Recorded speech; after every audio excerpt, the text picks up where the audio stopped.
Hey, welcome back to Jameson's Repair Shop. Today we got the brother-in-law's Dodge Journey in here. He's having intermittent power loss on the engine, and it's not loss of power like bogging out or anything like that. It's actually instant loss of power. And then he stops and it'll restart for him, no problem. Usually does it when he hits bumps and stuff like that. So we brought the car in, had it running in the garage, and tapped the ECM, and it quit immediately. So now that was good. So I'll do the old shake test. The old shake test came in really handy here. So now what I'm doing, I'm pulling out the ECM. I'm going to check for corrosion. I'm going to make sure the ground is good. I'm going to pull all the plugs off. I've got just disconnecting the power here now. I have to get all this off. The battery on these is down underneath that, and probably the worst place you could ever put a battery, but that's where it is. Well, I didn't say it's the worst, but it's not a great place. Anyway, off the side. So I know there's an issue around the ECM. The ECM's not gone. It's not throwing any codes or anything. It's just losing power. So I'm guessing there's corrosion on the main power supply to that ECM, but we'll see. All right, I'm just doing now, if you're not used to doing this stuff, these Dodges and a lot of the vehicles now have these little locking clips. The Dodge, I like them because they come off pretty easy. Some of the Ford ones are a little bit more difficult. Chevy, our Cadillac was a bit of a pain too.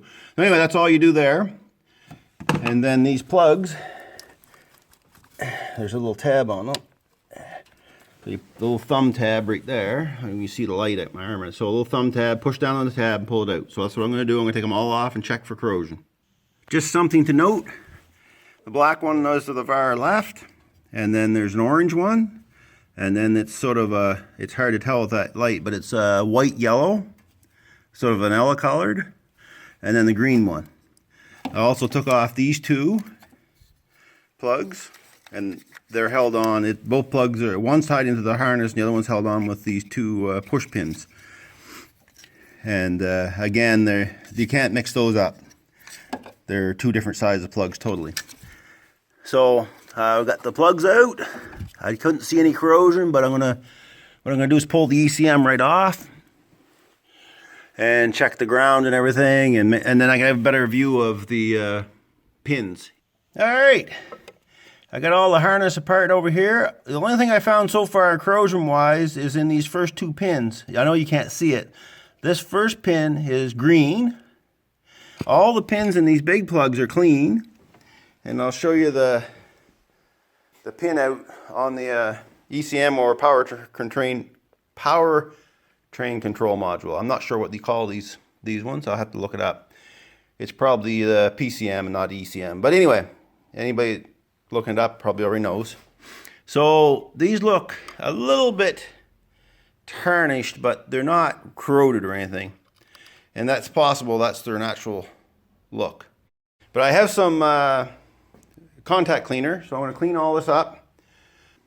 Oh yeah, they're actually, if you get underneath here, you'll see the color coding right on them. I didn't see that just till now. So if you are doing it, it's color coded right there.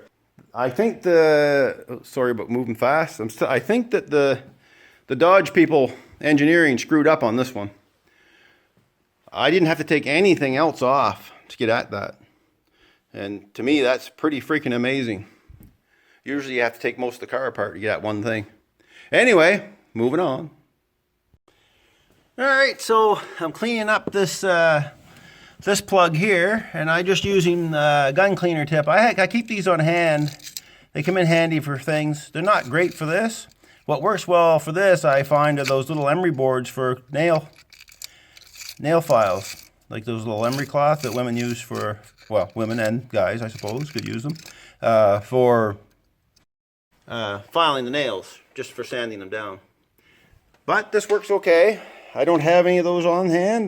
Maybe my wife took them, I don't know. No, I think I'm just out of them. But yeah, they're good to keep those on hand too. So anyway, I'm going to give it another shot of the contact cleaner. And really all I use, I'll bring it over here. I'm just using this sensor cleaner.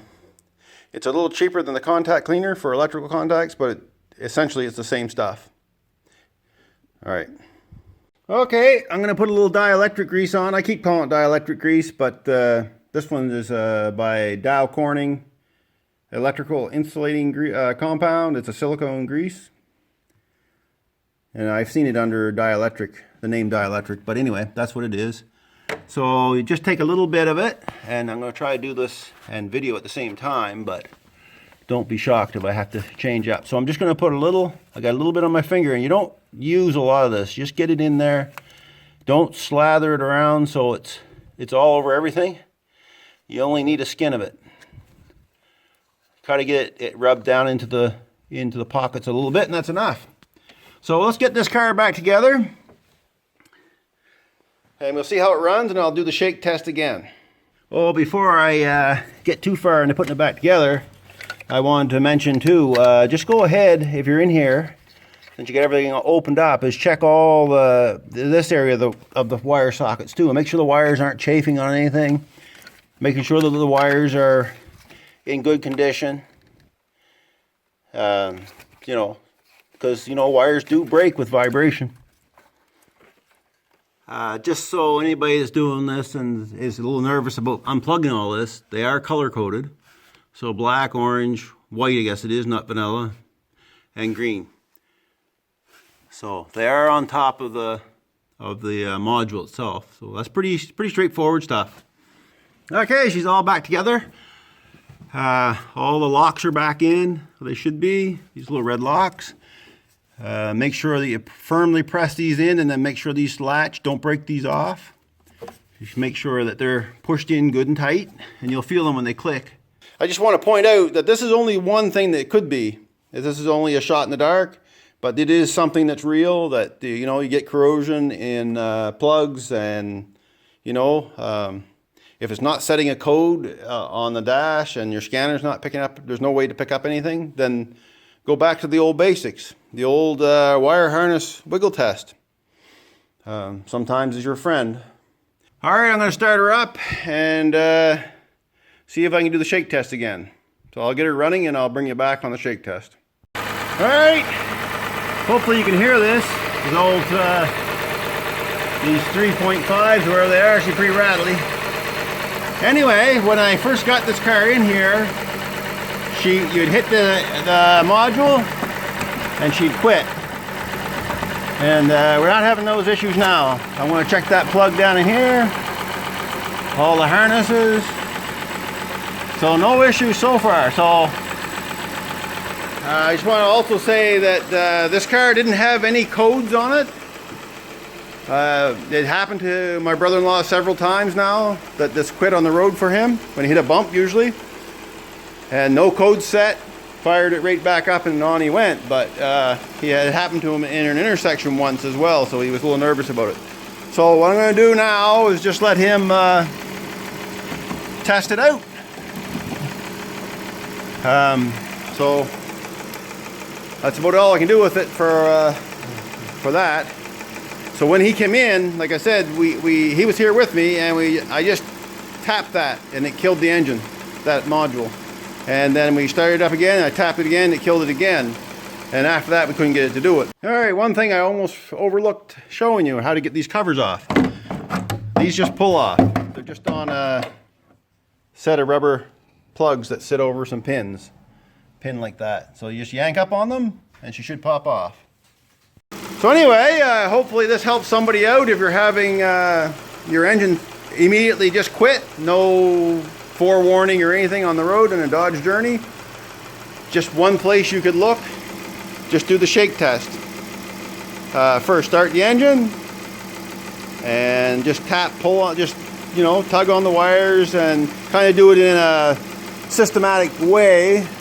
So, you know, work your way across the engine, pulling on the wire, just tapping the wires lightly. You don't have to yank crazy on them, because if it's doing it with a gentle bump, it doesn't need a lot. And that's all I can tell you about that. All right, well, thanks for watching, and I hope you get something from it. Thanks a lot.